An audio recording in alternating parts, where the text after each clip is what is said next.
আসসালামু আলাইকুম, সবাই কেমন আছেন? আবারও নতুন একটি ভিডিও নিয়ে আপনাদের মাঝে চলে আসলাম। ঘরোয়া পদ্ধতিতে স্বাস্থ্যসম্মতভাবে বাসায় কিভাবে ঘি তৈরি করা যায় সেটার ভিডিও নিয়ে আপনাদের মাঝে চলে আসলাম। এভাবে গরুর খাঁটির দুধ জাল করে কিছুক্ষণের জন্য রেখে দিই সর তোলার জন্য। ঠিক এভাবে আমি প্রতিদিন দুধ থেকে সর তুলি, তারপরে আমি ফ্রিজে নরমালে সরগুলো রেখে দিই যাতে সরগুলোর গুণগত মান ভালো থাকে। এই যে আমার সর কতগুলো হয়েছে দেখতে পাচ্ছেন, এই সর থেকে আমি ঘি বানাবো। তারপরে একটা বাঁশের ঘুটনি নিয়েছি আমি, এই বাঁশের ঘুটনি অবশ্যই আমার বাসায় বানানো। তারপরে এই যে সর, আর একটা বড় কড়াই নিয়েছি, তারপরে কড়াইয়ের ভিতরে আমি সরগুলো ঢেলে দিলাম।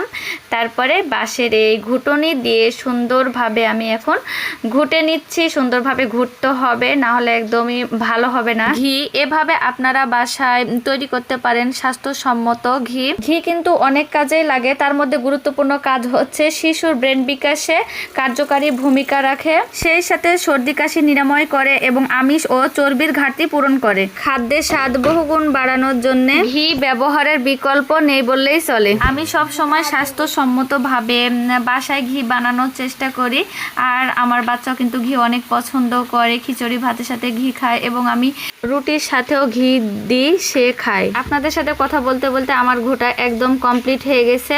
আমি এগুলোর ভিতরে পানি দিয়ে দিলাম। এই যে দেখতে পাচ্ছেন একটু একটু করে ছানাগুলো একদম ভেসে উঠেছে ওপরে। তারপরে আমি কড়াইয়ের আশপাশে সবগুলো ছানাগুলো আমি পানির ভিতরে দিয়ে দিচ্ছি এবং খুন্তির সাহায্যে সুন্দরভাবে সেগুলো একটু দলা দলা ভাব আছে ছানাগুলো, সেগুলো আমি ভেঙে দিচ্ছি যাতে সবগুলো সুন্দরভাবে ভেসে উঠে।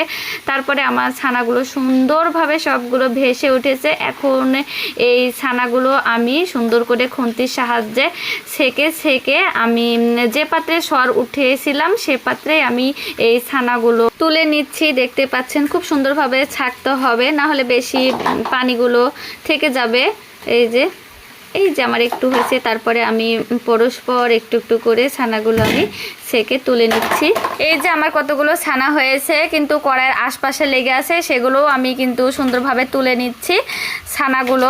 আর এই ছানাগুলোই কিন্তু এতগুলো হয়েছে, না জানি ঘি কতগুলো হবে, কিন্তু ছানা থেকে এখন ঘি বানাবো। তারপরে আমি চুলায় জাল দিয়েছি একদম হাই হিটে না, লো পাওয়ার।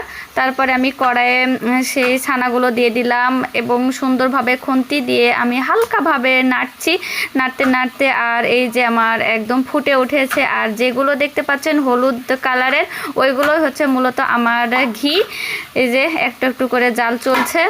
আর সব সময় কিন্তু নাড়া যাবে না, একটু পরপর নাড়তে হবে আর একদম আলতোভাবে নাড়তে হবে। এই যে ঘিগুলো একদম ব্রাউন কালার চলে আসছে, এখন আমি চুলা বন্ধ করে দিব, না হলে পুড়ে যাবে, পুড়ে গেলে ঘি ভালো লাগবে না খেতে। এই যে বন্ধ করে দিলাম এখন চুলা। তারপরে একটু ঠান্ডা হওয়ার পরে আমি একটা কাঁচের বোয়ামে ঘিগুলো ঢেলে নিব। এই যে কাঁচের বোয়াম, এই বোয়ামে কিন্তু আমি আগে বাসায় তৈরি করেছিলাম ঘি, একটু ঘি আসে তো আমি আর অন্য বোয়াম ব্যবহার করলাম না। এই বোয়ামে আমি ঘিগুলো ঢেলে নিব। আমার ঘি ঠান্ডা হয়ে গেছে, তারপরে একটা সুন্দর ছাকনার সাহায্যে ঘিগুলো আমি ছেঁকে এই যে কাঁচের বোয়ামে আমি ঢেলে নিচ্ছি। দেখতে পাচ্ছেন এই যে সুন্দরভাবে ঢেলে নিচ্ছি আমি।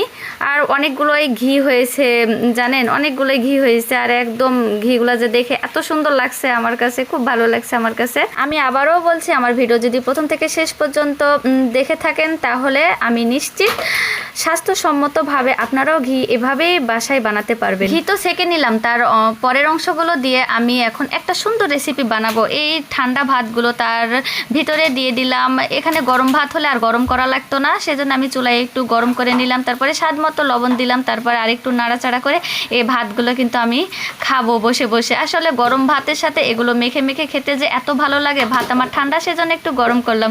তো আমার ভিডিও যদি ভালো লেগে থাকে তাহলে প্লিজ লাইক কমেন্ট শেয়ার করবেন। আল্লাহ হাফেজ।